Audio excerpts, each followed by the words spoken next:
এত ভালো একটা ড্রামার পরে কার কার আনন্দমালা কারা কারা আনন্দ পেলেন? সবাই ফ্যান্টাস্টিক, ভেরি গুড। একটা জোরে হাততালি হোক। Very good, excellent. আপনি জানেন আপনি যে আনন্দটা পেলেন কিরম ভাবে? ফিজিক্যালি যদি দেখেন, আমি একটুখানি রিবুট ইন্ডিয়া ইনফ্যাক্ট শুধু নাটক প্রয়োজক নয়,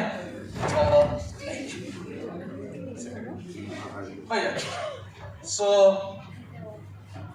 এটা একটা এমন অর্গানাইজেশন যেটা হেলথ নিয়ে কাজ করে, হলিস্টিক হেলথ নিয়ে কাজ করে এবং বহু মানুষকে অনেক সুস্থ করে তুলেছে বেশ কয়েকদিন ধরে। তো সেটা নিয়ে পরে কথা বলবো বা আপনারা শুনবেন। আজকে দু চারটে কথা, বেশি কিছু না, 10-15 মিনিট কথা বলবো। বাকি সব কিছু রিবুট ইন্ডিয়াতে যারা যারা আছেন তারা জানেন, যারা আগামী দিনে আসবেন তারা বিশেষ করে সব কিছু জানতে পারবেন। সো আনন্দ মানে আপনারা বললেন আনন্দ পেলেন, আনন্দ আসে কিরকম করে? আমি একটু হেলথ নিয়ে বা ফিজিওলজি নিয়ে যদি কথা বলি, আপনারা ডোপামাইন বলে অনেকে জানেন তো? হ্যাঁ, গুগলে মানে আজকের ইন্টারনেটের জমানায় এমন কোনো জিনিস নেই বা এমন কোনো বিষয় নেই যেটা নিয়ে মানুষ ঘাটাঘাটি করে না বা নলেজের খামতি আছে। মানুষ লয়ার হয়ে যাচ্ছে গুগল ঘেটে, ডাক্তার হয়ে যাচ্ছে গুগল ঘেটে, হয়তো সার্টিফিকেটটা পাচ্ছেন না কিন্তু নলেজেবল হয়ে যাচ্ছেন আপনার। এবার কথা হচ্ছে যে ডোপামাইন যখন রিলিজ হচ্ছে, অনেকে ডোপামাইন রিলিজ করার জন্য হ্যাপিনেস আসে, হ্যাপি হরমোন এটাকে বলা হয়। আমি ডিটেলসে যাচ্ছি না খুব বেশি সাইন্টিফিক টার্মসে, কিন্তু অনেকে আছেন যে খুশি হওয়ার জন্য ডোপামাইন বাড়াবার জন্য আবার ওষুধও নেন, আর ওই ওষুধগুলোতে আবার নানান রকমের সাইড এফেক্ট আছে। আপনারা জানেন সব ওষুধেরই কম বেশি সাইড এফেক্ট থাকে। বিশেষ করে ডোপামাইন বাড়ানোর জন্য যে ওষুধগুলো নেয় মানুষ, তাতে অনেক অসুবিধা হয়। কেউ কেউ অ্যাজিটেটেড হয়ে যায়, কারো সাইকোসিস হয়ে যায়, আরো অনেক ডিটেলস মানে অনেক বড় বড় সাইড এফেক্ট আছে। এখন কথা হচ্ছে যে আপনার কাছে যদি সুযোগ থাকে ওষুধ ব্যবহার না করার, কারা কারা আছেন যারা ওষুধ ব্যবহার করতে চান না? এখানে একটুখানি fantastic, very good, thank you so much. Okay, কারা আছেন যারা অসুস্থই হতে চান না? Fantastic, fantastic, big round of applause for all of you. আপনারা অ্যাটলিস্ট বিশ্বাস করেন যে হ্যাঁ অসুস্থ না হয়েও থাকা যায়, তাই আপনারা হাত তুললেন। আমার কথা বলে গেলেন একটু আগে শিলাদি, আমি HR consultant plus executive coach, কিন্তু এর আগে আমি চাকরি করতাম এবং চাকরি করার সময় আমার বেশ কিছু অসুবিধা হতো। মানে আমি এক সময় আছে, আমার ওয়াইফও জানে এখানটায়, যে আমি স্ট্রেস ক্যাপসুল নিতাম। এখনকার দিনে ওটা পাওয়া যায় না, কিন্তু আমি বহু বছর আগেকার কথা বলছি। স্ট্রেস ক্যাপসুল বলে একটা ক্যাপসুল পাওয়া যেত। Not that I was very unhappy or what ever, কিন্তু এত কাজ থাকতো, মাথায় এত চাপ থাকতো, মিটিং আফটার মিটিং, বিভিন্ন ধরনের মানুষের সঙ্গে কথা বলা, তো একটা ওভারওয়েলমিং সিচুয়েশন থাকতো। তো যার জন্য আমার মাথা পুরো একটা দপদপ করতো। তো সেই জন্য স্ট্রেস ক্যাপসুল নিতাম। তাতে লাভ কি হতো? যে আমার স্ট্রেসটা একটুখানি কম থাকতো। এবার যেটা হতো সেটা হচ্ছে আমার যে সিমটম গুলো সেটাগুলো কিন্তু বন্ধ হয়ে যেত, কারণ স্ট্রেসটা কমে যেত। কিন্তু এফেক্টটা কি হতো?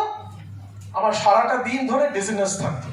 তার মানে আমি স্ট্রেস কমিয়ে আমার উদ্দেশ্যটা কি ছিল? যে আমার প্রত্যেকটা দিন যেন খুব প্রোডাক্টিভ হোক। কিন্তু যদি সারাদিন ধরে একটা হ্যাংওভার থাকে বা ডিজিনেস থাকে, তাহলে কি আপনার মনে হয় আপনি প্রোডাক্টিভ হতে পারবেন? সারাদিন আপনি মনে করছেন আপনি নিজেকে ট্র্যাক করছেন। ওকে, তো এই মধ্যে আমি একটু চিন্তায় ছিলাম, মানে কোনো রকমেই কোনো কিছু কমাতে পারছিলাম না। এবং তার সঙ্গে সঙ্গে যেটা হচ্ছিল, স্ট্রেসের সঙ্গে সঙ্গে, সেটা হচ্ছে যে হ্যাঁ মানে বাঙালি মধ্যবিত্ত বাড়ির একটা খুব বিশেষ অলংকার হচ্ছে কি? বুক জ্বালা, গলা জ্বালা, হ্যাঁ না? ওকে, তো এগুলো, এই অলংকার ছাড়া বাঙালি বলা যায় না আর কি, মানে হোয়াটএভার। তো এগুলো আমার ছিল। ঘুমের অসুবিধে, গলা জ্বালা, তারপর সিজন চেঞ্জ হলেই একটু সর্দি কাশি, মাঝে মধ্যে তো খুব বাড়াবাড়ি হয়ে যেত। মানে এমন হতো যে আমার গাড়ির পেছনে আমি বসে থাকতাম, আমার ড্রাইভার বলতো যে আজকে কি বাবু অফিস না গেলেই হতো না? মানে আমি এমন সময় অফিস করেছি, কারণ সেটা আমার একটা দায়িত্ব ছিল, এবং আমি পেছনে শুয়েই চলে যেতাম, মানে এমন অবস্থা ছিল।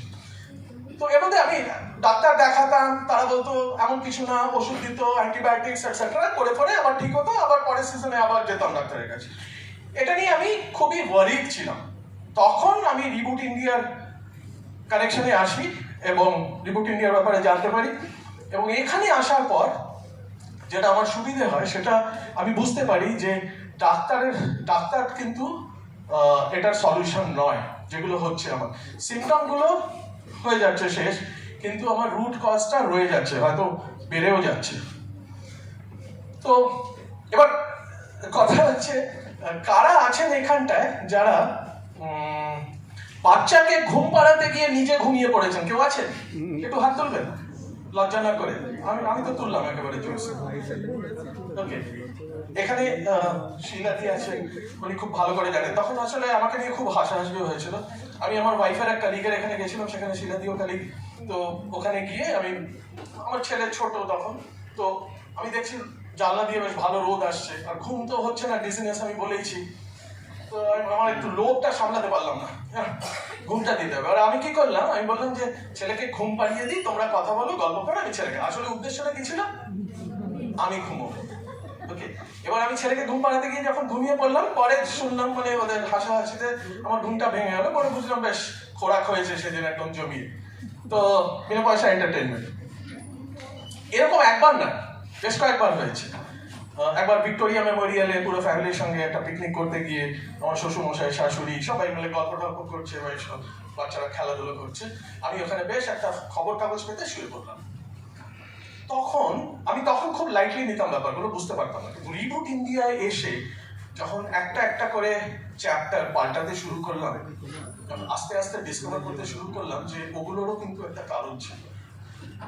যেহেতু আমার রাত্রিবেলা পুরো ঘুমটা ভালো হতো না, সুযোগ পেলেই মনে হতো একটুখানি ঘুমিয়ে পড়ি। হয় কারণ এখানে আছেন, লজ্জা নেই, এটা ফ্যামিলি। ওকে, এই করতে করতে আমি দেখলাম যে না, বেশ জমছে ব্যাপারটা, খুব লজিক্যাল মনে হচ্ছে। আস্তে আস্তে পুরো সিরিয়াস হয়ে গেল, এবং তখন একটা জিনিস বুঝতে পারলাম যে ওষুধ ডাক্তার দিয়ে আমার ব্যাধিগুলো কমবে না, কারণ এগুলো সবকিছু কিন্তু লাইফস্টাইল ডিজিজ। এবার লাইফস্টাইল ডিজিজকে যদি মারতে হয়, রিবুট ইন্ডিয়াতে এসেই জানলাম যে লাইফস্টাইল ভালো করে রিভার্স করেই কিন্তু আপনি লাইফস্টাইল ডিজিজকে দমন করতে পারেন। কতজন বিশ্বাস করেন এটা? রাইট। কথা হচ্ছে যে দেখুন, ইন্ডিয়াতে আজকের ডেটে আপনি যদি দেখেন, আমি একটা ডেটা দেখছিলাম, যারা মেডিকেল কাউন্সিলের সঙ্গে রেজিস্টার্ড ডাক্তার আছেন সংখ্যায় প্রায় 70 লাখ হবে আর কি, আমার মনে হয়। আপনি ভাবুন, ওষুধের সংখ্যা আজকের ডেটে যতগুলো ওষুধ আছে বাজারে প্রায় 20,000-এর উপরে, 70,000-এর উপরে প্রাইভেট হসপিটাল এবং পাবলিক হসপিটাল রয়েছে। তার মানে ডাক্তারের অভাব নেই, হসপিটালের অভাব নেই, নার্সের অভাব নেই, ফিজিওথেরাপিস্টের অভাব নেই, যোগা ইনস্ট্রাক্টরের অভাব নেই, ফিটনেস ইনস্ট্রাক্টরের অভাব নেই। তাহলে অভাবটা কিসের? তাহলে কেন why is India a sick country? আপনারা মানেন তো? চারিদিকে দেখছেন তো সিকনেস। আপনার কি মনে হয়, এটা হেলথ ইন্ডাস্ট্রি না সিক ইন্ডাস্ট্রি? কি মনে হয়? কথা বলুন। সিক ইন্ডাস্ট্রি, বিকজ এই ইন্ডাস্ট্রিতে শুধু সিক লোককে নিয়ে ডিল করা হয়, রাইট? হেলদি লোককে নিয়ে তো ডিল করা হয় না। তো এইগুলো দেখতে গিয়ে যখন দেখলাম যে তার মানে যদি সত্যি ডাক্তার, হসপিটাল, ওষুধ এবং বিভিন্ন যে কথাগুলো বললাম, ইভেন অনেক স্পিরিচুয়াল গুরুজরা রয়েছে, স্পিরিচুয়াল হিলার্সরা রয়েছে, এত কিছু রিসোর্সেস থাকা সত্ত্বেও এত রোগ কেন, এত সাফারিং কেন, এত ডিজিজ কেন? নিত্য নতুন করে এক একটা করে রোগ আবিষ্কার হচ্ছে কেন? বুঝতে পারলাম একটা জিনিস, লাইফস্টাইল। এখানে ডাক্তারবাবুর কিছু করার নেই, দে আর ভেরি ট্যালেন্টেড। এত ট্যালেন্ট থাকা সত্ত্বেও করতে পারছে না এগুলো, বিকজ তাদের সাবজেক্ট আলাদা। এবং যেই ডিজিজগুলোতে আমরা ভুগছি, সেই ডিজিজগুলো হিল করার সম্ভাবনা একমাত্র একটা জায়গায় রয়েছে, সেটা হচ্ছে হলিস্টিক ট্রিটমেন্ট। আপনি দেখুন এখানটা লেখা রয়েছে, reboot India an integrative 360-degree approach towards optimal holistic health and graceful aging। ভগবান আমাদেরকে তৈরি করেছে 100 থেকে 125 বছর কিন্তু সুস্থ থাকার জন্য, শরীর খারাপ করার জন্য কিন্তু ভগবান আমাদের শরীর তৈরি করেন। কতজন বিশ্বাস করেন এটা? কিন্তু তাহলে অনেকে বলেন যদি তাই হয়ে থাকে তাহলে আমার শরীর খারাপ হচ্ছে কেন, আমি ভালো হচ্ছি না কেন? বিকজ ছোট করে স্টার মার্কে একটা স্টার করে একটা টার্মস অ্যান্ড কন্ডিশন দেওয়া রয়েছে, টার্মস অ্যান্ড কন্ডিশন অ্যাপ্লাই। বিশ্বাস করেন আপনারা? তারপরে আপনারা যদি আপনার শরীরটা কিরকম ভাবে ভালো রাখবেন তার যে টার্মস অ্যান্ড কন্ডিশন গুলো যদি ভালো করে জানতে পারেন এবং সেগুলো যদি ফলো করেন, তাহলে আপনার অনেক বড় সম্ভাবনা রয়েছে 100 থেকে 125 বছর সুস্থ হয়ে বাঁচার। কিন্তু আমরা টার্মস অ্যান্ড কন্ডিশনস গুলো জানি না। আমাকে টার্মস অ্যান্ড কন্ডিশন গুলো জানালো কে? Reboot India. এর আগে জানতাম না। অনেক ডাক্তার, আমার ফ্যামিলিতেও ভালো ভালো ডাক্তাররা রয়েছে, ভালো ভালো পজিশন রয়েছে, কিন্তু কেউ কোনোদিন এই জায়গাটা, এই অ্যাপ্রোচটা আমাকে দেয়নি। কেউ আমার চোখ এটা খুলে দেয়নি। আমার সব চোখ খুলে গেছিল হেলথের ব্যাপারে রিবুট ইন্ডিয়ার কানেকশনে এসে। এবার শুরু হলো কাজ। এবার করতে করতে যেটা হলো আমার, আমি দেখলাম ওষুধ দিয়ে হচ্ছে না। আমি কি করলাম? রিবুট ইন্ডিয়ার কথা মতন আমার ফুড হ্যাবিটটাকে চেঞ্জ করলাম, স্লিপিং প্যাটার্নটা চেঞ্জ করলাম। আপনারাও আছেন, কেউ কেউ রিলেট হয়তো করতে পারছেন। কয়েকটা জিনিস চেঞ্জ করার পর আমি দেখলাম আমার ওই যে স্ট্রেস, ওগুলো কেটে যাচ্ছে। আমাকে স্ট্রেস ক্যাপসুল নিতে হচ্ছে না বা তার অল্টারনেটিভ কিছু নিতে হচ্ছে না, কারণ স্ট্রেস ক্যাপসুল এখন পাওয়াই যায় না, আপনি খুঁজলেও পাবেন না। এটা আমি বলছি প্রায় 15-20 বছর আগে ওটা পাওয়া যেত। এখন হয়তো তারও স্ট্রেসের অনেকগুলো ক্যাপসুল আছে, আপনি খুললে পেয়ে যাবেন, কিন্তু ওগুলো কোনো কাজের না, আমার হয়নি কাজ। তো আমাকে ওগুলো কিছু খেতে হয়নি, ওষুধ ছাড়া খালি কয়েকটা বিহেভিয়ারাল প্যাটার্ন চেঞ্জ করে আমার কিন্তু ওই ডিজিনেস ভাব, স্ট্রেস, সর্দি কাশির যে বাড়াবাড়ি, এগুলো সব কেটে গেছে। Isn't it a happy news? এবং খুব পয়সা খরচা করে? No, কারণ this is a voluntary organization. এখানে সবাই ভলান্টারিলি কাজ করে।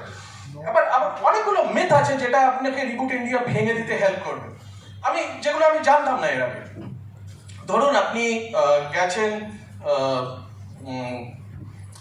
আপনি হয়তো দেখছেন, এরকম হতে পারে আপনি চোখের সামনে দেখবেন বেশ কয়েকজন হয়তো অসুস্থ হয়েছে, একই রোগে অসুস্থ হয়েছে।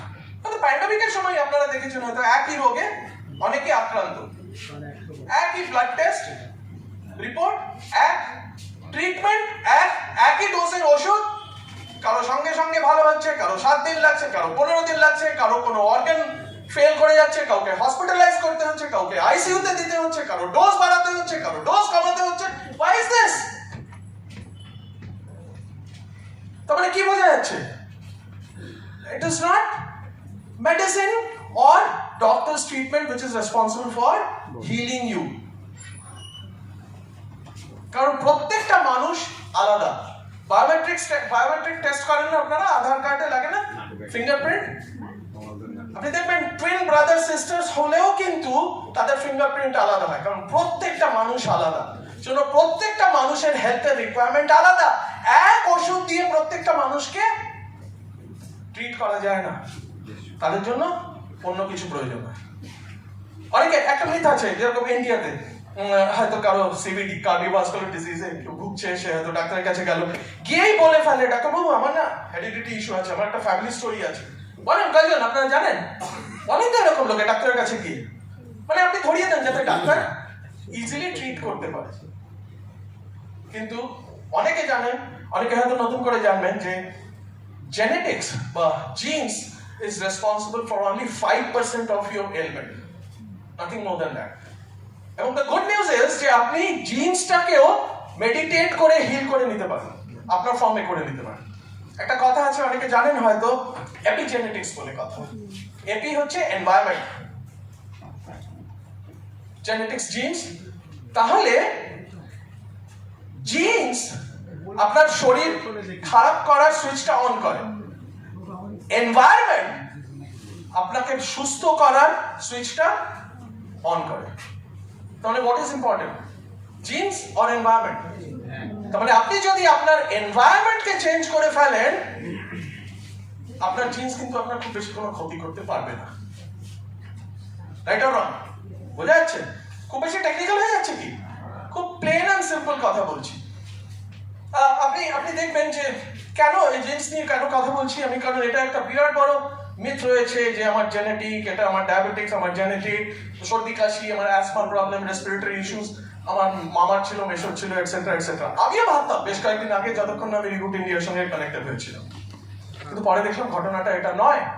আমি একটা জায়গায় আর্টিকেল পড়ছিলাম যে রিসার্চ বলছে যে আপনার প্রত্যেকটা জেনোমে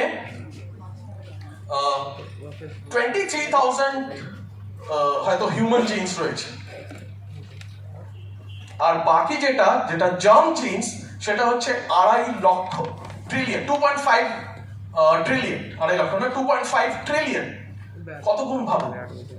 আপনার প্যারেন্টাল জিন্স যেটা, আপনার হিউম্যান জিন্স যেটা, সেটা মাত্র 23,000, আর জার্ম জিন্স যেটা সেটা 2.3 ট্রিলিয়ন। তার মানে 2.3 ট্রিলিয়ন ডিভাইডেড বাই 23,000 যে অঙ্কটা হয় সেটা হচ্ছে ততটাই এফেক্ট হচ্ছে আপনার প্যারেন্টাল জিন্স বা ফ্যামিলি জিন্সের, কিচ্ছু নয়। আপনি অঙ্ক করে দেখুন। তার মানে কি প্রমাণ হচ্ছে? It is not the genes which damages you, it is the environment which damages you. এবার কথা হচ্ছে, যদি এনভায়রনমেন্ট এত বড় একটা ইস্যু হয় যেটা একটা মানুষকে সুস্থ করতে বিরাট বড় রোল প্লে করতে পারে, in fact at times more than any kind of drug saving disease saving drug, তাহলে ডাক্তারি বিদ্যাতে কি এনভায়রনমেন্ট নিয়ে পড়ানো হয়?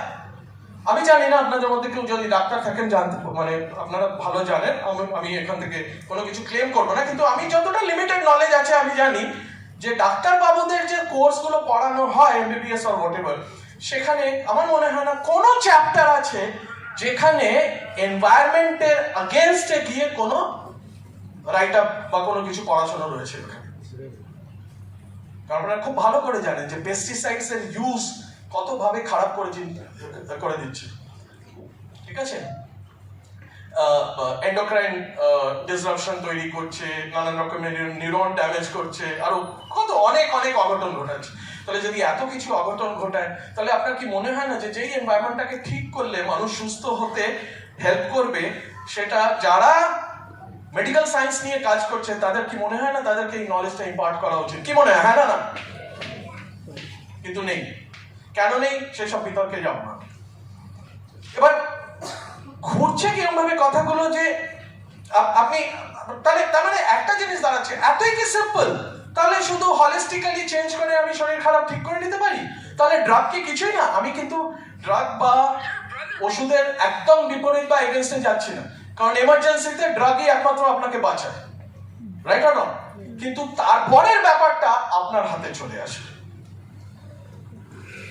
ইনফ্যাক্ট হিপোক্রেট মানে ওই হিপোক্রেট না, যিনি ফার্মাসির ফাদার ছিলেন, ওষুধের আবিষ্কার যিনি করেছিলেন, উনি বলেছিলেন, if you are not the doctor of your own body you are a fool. বোঝা গেল? বাংলায় অনুবাদ করে নেবেন। আমার কথা নয়, বহু বছর আগেকার কথা, যিনি মেডিসিন আবিষ্কার করেছিলেন তার কথা। তিনি বলছেন let the food be the medicine and let the medicine be the food। আমার কথা না, যিনি ওষুধ আবিষ্কার করেছিলেন তিনি বলছেন খাবারকে ওষুধ থাকতে দাও, ওষুধকে খাবার থাকতে দাও। ওষুধ মানে ইংরেজি মানেটা একটু অন্যরকম, ব্যাপারটা বাংলা মানে করলে আবার অন্যরকম হয়ে যাবে। মানে কথা হচ্ছে ওষুধটা ফুডের মধ্যেই রয়েছে। তার মানে কি হচ্ছে, ইউর বডি হিলস ইউ। এবং যেদিন আপনি এটা জানতে পারবেন বা আবিষ্কার করবেন, আমি তো এটা বলে যাচ্ছি, আপনি একবার শুনলেন, যদি আপনি নিয়ে পড়াশোনা করেন, রিবুট ইন্ডিয়ার সঙ্গে কানেক্টেড হন, রেগুলার বেসিসে ক্লাসেস অ্যাটেন্ড করেন, আপনি আস্তে আস্তে বুঝতে পারবেন যে আপনার বডিটা কতটা ইম্পর্টেন্ট। আপনার বডির প্রতি সেদিন থেকে রেসপেক্ট বেড়ে যাবে, আপনার ফুড প্যাটার্ন চেঞ্জ হয়ে যাবে, স্লিপ প্যাটার্ন চেঞ্জ হয়ে যাবে, আপনার ইমোশনাল হেলথ চেঞ্জ হয়ে যাবে। আপনারা কজন মানেন যে ইমোশনাল হেলথের জন্য মানুষের শরীর খারাপ হয়? Very good, thank you.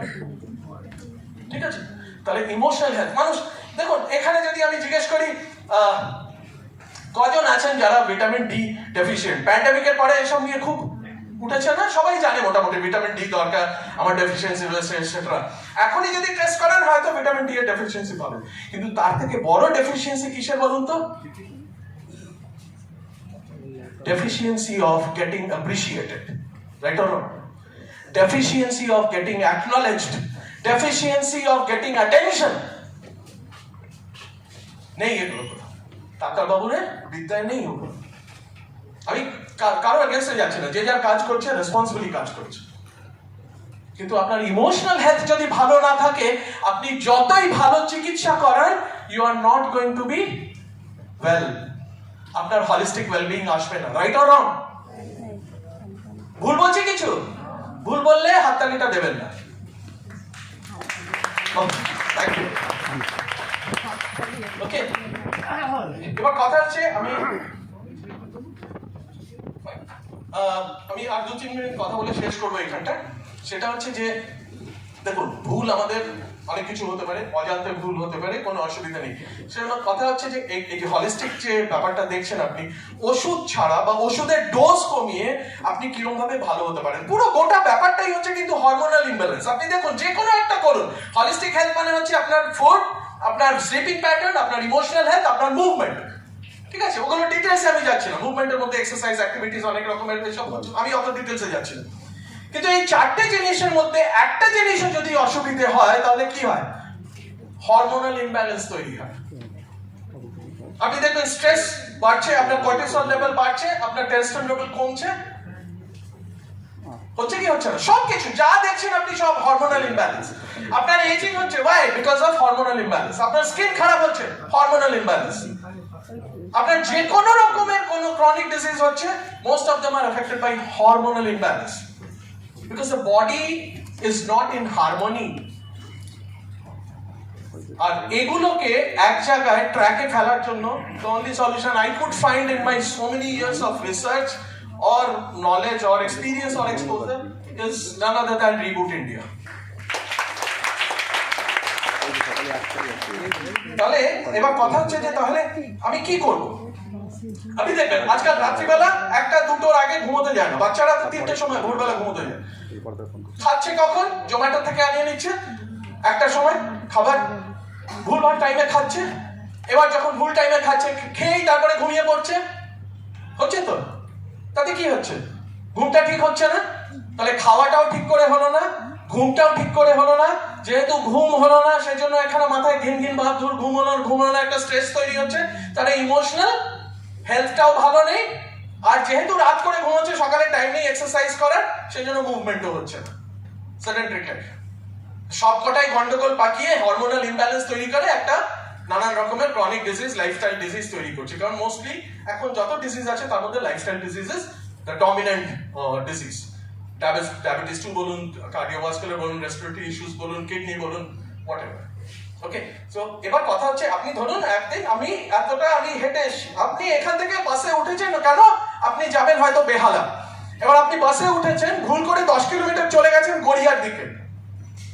এবার অনেকে ভাবতে পারে, ঠিক আছে, আপনি বুঝতে পেরেছেন 10 কিলোমিটার যাওয়ার পর যে আপনি ভুল বাসে উঠে পড়েছেন। অনেকে ভাবতে পারেন, গড়িয়া পর্যন্ত টিকিট কেটেছি, আমি তো গড়িয়া যেয়ে তারপরেই বাস চেঞ্জ করবো। এরকম অনেকে আছেন, হয়তো এখানে নেই। আবার কিছু বুদ্ধিমান লোক আছে, বাবা 10 কিলোমিটার চলে এলাম, বুঝতেই পারলাম না, কন্ডাক্টর নেমে গিয়ে কি করবেন? বেহালার বাস। বেহালার বাস কোনটা? Reboot India. আপনি যদি ইউ টার্ন নিতে চান, আমি বলবো আজকের থেকে ভালো দিন হয় না, খুব শিগগিরই এই মাসের মধ্যে, হয়তো আগামী সপ্তাহ থেকে নতুন ব্যাচ চালু হতে শুরু করেছে, যেখানে হলিস্টিক্যালি আপনি কিরকম ভাবে নিজেকে সুস্থ রাখবেন, আপনার ফ্যামিলির মানুষজনদের কিরকম ভাবে সুস্থ রাখবেন, সেগুলোর ব্যাপারে আপনি জানতে পারবেন। আপনি শুধু জানতেই পারবেন না, আপনাকে দিয়ে সেই ওয়ার্কশপ গুলো সেগুলো অ্যাপ্লাইও করানো হবে। একটা ভালো কমিউনিটি রয়েছে যারা আপনাকে সবসময় এনকারেজ করবে, কারণ আপনি দেখবেন একা একা জিমে যেতেও ভালো লাগে না, একা একা এক্সারসাইজ করতেও ভালো লাগে না। সো আপনি যেগুলো খেতে চাইছেন না বা খেতে ভালোবাসেন, সেগুলোকেও বাদ দিতে হবে না, ওষুধও নিতে হবে না, অথচ আপনি একটা অজান্তে একটা ভালো রেজিমে আর ডিসিপ্লিনের মধ্যে ঢুকে যাবেন।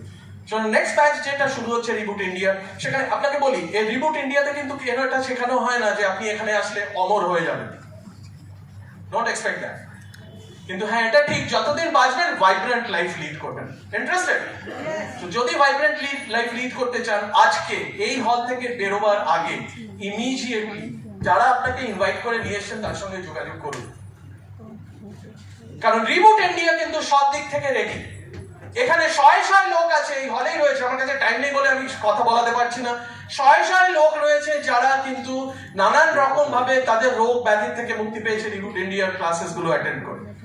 এরকম ব্যাচ শুরু হতে চলেছে, যেটা 12 সপ্তাহের একটা ব্যাচ, যেখানে প্রত্যেক সপ্তাহে 3টে করে সেশন হবে।